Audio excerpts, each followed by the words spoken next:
Hi, my name is Rachel Betchel and I'm a graduating senior, and I just completed my psychology honors thesis entitled An Application of the Justification Suppression Model of Prejudice to the Disability Wage Gap. So the disability wage gap is any kind of disability-based employment discrimination. And the justification suppression model of prejudice is a theory that suggests that two factors determine the degree to which a person discriminates. So the first one is the degree to which that they can internally justify their prejudice, and the second is the degree to which they've been socialized to suppress their prejudice. So the interaction between those two is what is supposed to lead to the degree to which people do or do not discriminate. So in order to study this, I gave my participants fictitious hiring materials.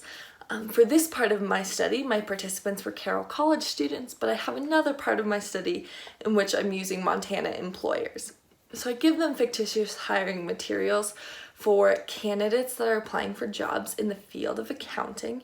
And then after my participants looked at these hiring materials, they assigned their candidate a salary, a job, and then reported their perceptions of the candidate and how much they suppressed their prejudice using different kinds of questions. And these candidates vary in a couple ways. Firstly, disability status, they're either deaf or not. Secondly, education level, they either have a master's or a bachelor's degree. And then thirdly, justification level. So if the candidate is deaf, they request either a major reasonable accommodation or a minor reasonable accommodation. I had some really interesting results.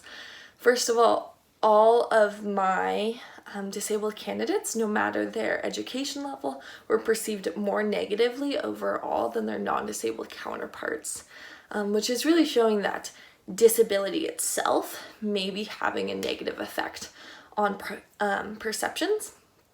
And then the other really interesting result I got was that in the low education only, so when my candidates had bachelor's degree, is that they were actually experiencing a wage advantage. So the participants were giving them a higher wage if they were disabled than if they were non-disabled. And this might be due to bend over backwards or sympathy effect, where participants are trying so hard to show that they're not discriminating that they go almost too far.